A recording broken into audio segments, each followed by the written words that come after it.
ISRPC news में आपका स्वागत है।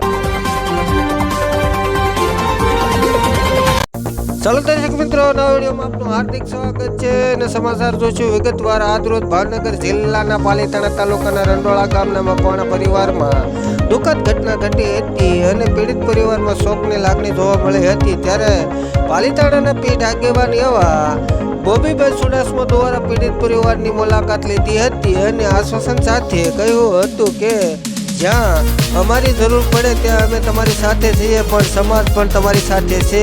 દિનેશભાઈ હીરાભાઈ મકવાણા અને એમના પરિવારે બોબીભાઈ અને સમાજનો ખૂબ આભાર માન્યો હતો.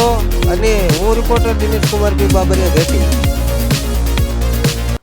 ચાલો મિત્રો, પાલીતાણા તાલુકાના રંડોળા ગામે આજે અનુસૂચિત જાતિના એક સમાજને બહુ મોટી ઘટના એમના પરિવારની અંદર બની છે અને પીડિતો સાથે આપણે મળવા આવ્યા છીએ અને પીડિતોને આપણે પૂછ્યું કે ભાઈ શું ઘટના બની છે. તો આપણે પીડિતને પૂછ્યું, ભાઈ તમારું નામ શું છે? મારું નામ દિનેશભાઈ હીરાભાઈ મકવાણા. તો શું ઘટના બની છે તે અમને જણાવો. એમાં એવું છે, મારો દીકરો જયેશ તારીખ 26/6/2024 ને બુધવારના રોજ 11 વાગ્યે, તો એનો મિત્ર અશોક મોહનભાઈ બાબરિયા, તેમનો મિત્ર અશોક, એ તેમને દવાખાના જવા માટે મારા છોકરાને બોલાવવા આવ્યો હતો અને તેને દવાખાને જવાનું હતું તો દવાખાને લઈ ગયો અને રિટર્ન આવતા અશોક મારો છોકરો નથી આવ્યો, એટલે મને શંકાસ્પદ આ કેસમાં લાગે છે. એવું નથી, તમને ખબર ક્યારે પડી કે આ બધી ઘટના બની? એમ મને ખબર પડી, હું પાલીતાણા રૂરલ પોલીસ સ્ટેશન અને ટાઉન પોલીસ સ્ટેશને ગુમશુદાની અરજી અને કેસ દાખલ કરવા ગયો હતો. તો સાહેબે મને અજાણ્યા શખ્સની લાશ મળતા તેમણે એવું કીધું કે અજાણ્યા શખ્સની લાશ છે તો તમારી પાસે ફોટો હોય તો મને બતાવો. તો મેં મારી પાસે ફોટો હતો તે બતાવ્યો. તો સાહેબે મને તેની પાસે જે પ્રૂફ હતું ને વિડીયો હતા તે મને બતાવ્યા. તો મેં લાશનો ફોટો હતો તે જોઈને મેં તરત મારા દીકરાને ઓળખી લીધો કે મારો દીકરો જયેશ જ છે.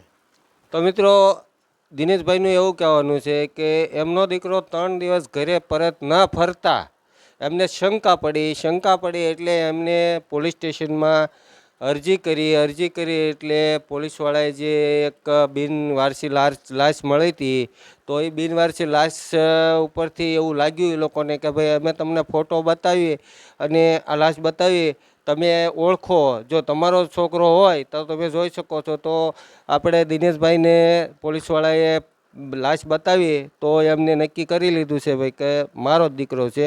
તો બોબીભાઈ, તમારું શું કહેવું છે આ ઘટના વિશે? આજે પાલીતાણા તાલુકાનું રંડોળા ગામ પીડિત પરિવારની સાથે એક આગેવાન તરીકે એક ફરજના ભાગરૂપે હું એના દુઃખમાં ભાગ લેવા આવ્યો છું. પણ આ પરિવારનો એક મોભ છીરવાઈ ગયો છે. એમના દાદા છે, એમના બા દિનેશભાઈના પપ્પા છે પણ એ મૃદુ છે અને દિનેશભાઈ પણ પોતે એક અત્યારે એમની પણ ઉંમર થઈ ગઈ છે. તો આ જે વડિયા ગામની સીમ એટલે ખારો નદી આવેલો છે, એ સરકારની જમીન છે, ત્યાં આ દુર્ઘટના બની છે.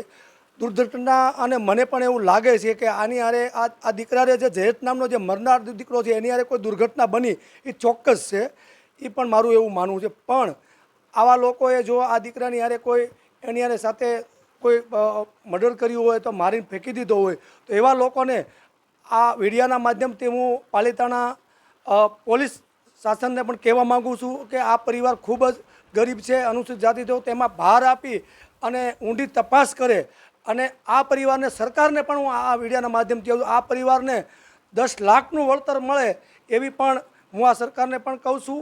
કેમ કે સરકારની જગ્યામાંથી આવી દુર્ઘટના બની છે, સરકારની પણ ફરજ પડે છે કે આવા અનુસૂચિત જાતિ પરિવારને કોઈ આધાર નથી, એટલે અમે આગેવાન તરીકે અમે એક રજૂઆત કરીએ છીએ અને જાણ કરીએ છીએ અને પોલીસને ખાસ હજી વિનંતી કરીએ છીએ કે તમે ઊંડી તપાસ કરો, કાંઈક આમાંથી ભેદ નીકળશે એવો પરિવારનું પણ કહેવું છે, મારું પણ કહેવું છે.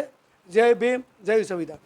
તો મિત્રો, હજી એકવાર આપણે દિનેશભાઈને એક પ્રશ્ન કરશું અને દિનેશભાઈને પૂછ્યું કે દિનેશભાઈ, ખરેખર હકીકત આ જે ઘટના બની છે, બરાબર છે, એ ઘટના બની છે તો આપણે જે પોલીસ ફરિયાદ કરી છે એના માટે પોલીસને આપણે શું સૂચના આપશો કે ભાઈ સાહેબ મારો દીકરો કોઈ પણ આવી ઘટના બની છે તો તમે આના પર કયા પગલાં લેશો ને શા પગલાં લેશો? સાહેબને મારે એવું જ કહેવાનું છે કે મારા દીકરા સાથે જે ક્રૂર હત્યા બની છે એના માટે સખતમાં સખત અને કડકમાં કડક સજા થાય એવી મારી પ્રાર્થના છે. થેન્ક યુ ભાઈ. મિત્રો, ખરેખર હકીકત આ પીડિત પરિવારનું આજે બહુ મોટું દુઃખ છે, એમાં અમને પણ થોડુંક દુઃખ છે. તો મિત્રો, આપ સહભાગી બનજો અને આ વિડીયો સમાચારનો એટલો ફેલાવજો કે ખરેખર હકીકત જે કોઈ ગુનાહિત હોય એમને સજા થવી જોઈએ. જય હિન્દ, જય ભારત.